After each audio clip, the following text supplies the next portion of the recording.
Vandag is donderdag 19 Junie. Baie welkom by vandag se luistermeditasie in Koninkrykstyd.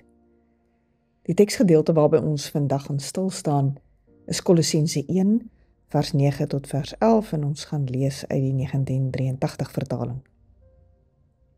Voordat ons die gedeelte vandag gaan saam lees, wil ek jou graag nooi om daar waar jy is, vir jou 'n kers aan te steek. Kers is 'n simbool dat ons erkenning gee aan die Here wat teenwoordig is en ons wat in die oomblik doelbewus, intentioneel draai na God wat reeds daar is en ons wat ook nou in die oomblik teenwoordig raak. Al 'n paar keer sommer net lekker diep asem en met elke asemteug herinner jou daaraan dat God in jou tuis is. En wanneer jy uitblaas, gee sommer net al die gedagtes en die emosies wat in die oomblik voorop by jou is, een vir die Here. En herhaal dit, terwyl jy voel hoe jy in die Here se teenwoordigheid tot rus kom.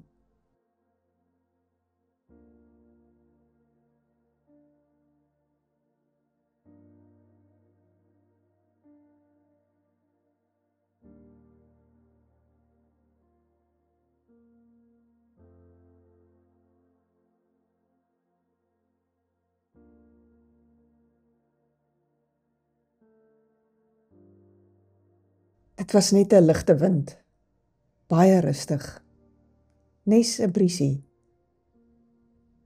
Dit het haar oor my voorkop gewaai. Ek het geweet, dit was God. Ek is wakker gemaak deur 'n klein straaltjie lig. Dit het deur die gordyn geglip op my gesig. Dit het my laat opstaan, gordyne laat ooptrek, en so die oggend saggies in my kamer ingehuppel, en ek het geweet, dit was God. Midde in my eensaamheid het die foon gelei. 'n Stem wat ek goed ken sê, "Hallo, ek's lief vir jou." Liefde het deur my siel gevloei. Ek het geweet, dit was God. Reën het saggies op die dorstige grond geval, op 'n aarde wat bedelend daarvoor wag. Deur die heilige druppels het ek geloop, vreesloos sonder 'n sambreel. Ek het geweet, dit was God. Dit was net 'n bietjie bitterheid, het ek gedink, maar dit wou nie my hart verlaat nie. Dit het om my siel verlang gehang, totdat 'n storm my diepste wese geruk en al my bitterheid weggewaai het. Ek het geweet, dit was God. Dit was net 'n akkerboom, oortrek met rooi herfsblare, maar in die oggendlig was dit gevul met hemel. Ek het oopmond verwonderd gestaan. Ek het geweet, dit was God. Ek het my Bybel oopgemaak, in stilte bekende woorde gelees. In die bladsye hoor ek 'n geluid, 'n fluistering. Ek het geweet, dit was God. O Here, het ek uitgeroep, ek het U lief. U wil nie vir my wegkruip nie. Tussen die krake van elke dag vind ek U wagtend om deur my aanbid en bewonder te word. U glip in my lewe soos nag en dag, soos sterre en sonskyn. Ek weet dat U God is. Amen. Kolossense 1 vers 9.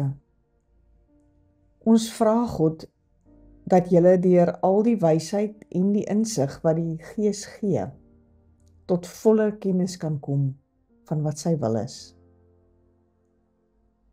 Ons bid dat julle tot eer van die Here sal lewe, deur net te doen wat hy verlang. Mag julle vrugte dra deur goeie werke en toeneem in die kennis van God. Mag God wat oor die mag en heerlikheid beskik, julle versterk en aan julle die krag gee om in alle omstandighede te volhard. Waarvoor bid Paulus hier vir die gemeente in Kolosse? Hy bid dat hulle God se wil sal ken, dat hulle sy stem sal hoor. Hy bid dat hulle vrugte sal dra en goeie werke sal doen, soos wat hulle God beter leer ken. En dan bid hy vir hulle dat hulle met krag en geduld sal volhard op hulle geloofspad. Vandag sou ons maklik kon sê, Paulus bid vir hierdie gemeente vir geloofsonderskeiding. Geloofsonderskeiding is vir my om daagliks so met God te leef, dat ek sy stem kan hoor en sy hart kan ken en met my lewe gehoorsaam daarop kan reageer. Daar's 4 vrae wat mens dikwels help om geloofsonderskeiding te leef, om te kan onderskei tussen die ware en die valsstemme, om God se stem in hierdie wêreld te erken tussen so baie ander stemme. Die eerste is om altyd te onthou, die doel van God se stem is altyd om ons heel te maak en ons vry te maak.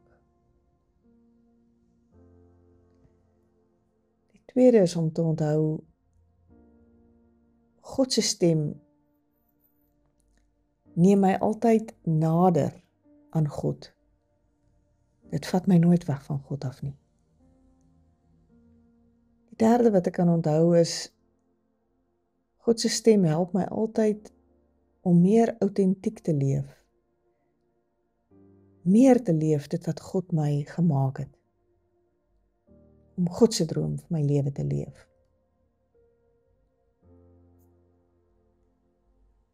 En God se stem neem my altyd na mense toe, na die wêreld toe. Dit laat my nie vlug en onttrek van die wêreld nie. Dit laat my deelneem aan God se koninkryk in hierdie wêreld. En daarom as ek die gebed van Paulus aan die gemeente in Kolosse wil ernstig neem, ook vir my eie lewe, is hierdie dalk 4 tekens, kenmerke wat ek in my eie geloofsonderskeiding kan gebruik. Maak die stem my vry en heel, neem die stem my nader na God, neem die stem my nader na my autentieke self, en neem die stem my na God se wêreld en God se koninkryk. Of nie.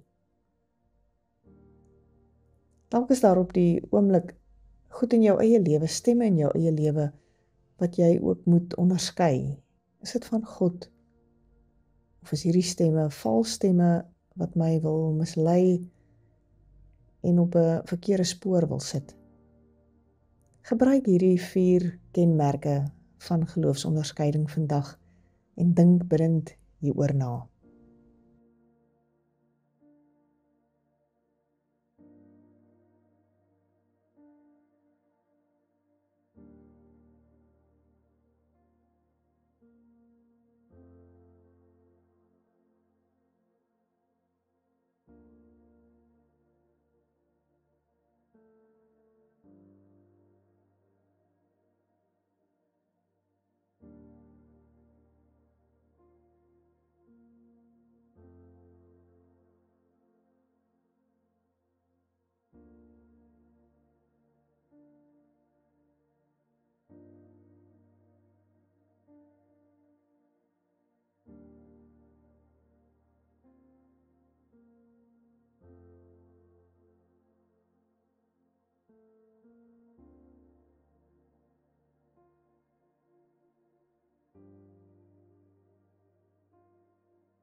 Een van ons ou kerkvaders, Ignatius van Loyola, sê, if we are to discern well, we must come to know Christ deeply, personally, intimately, so that we may love Him more and follow Him more closely in our choices.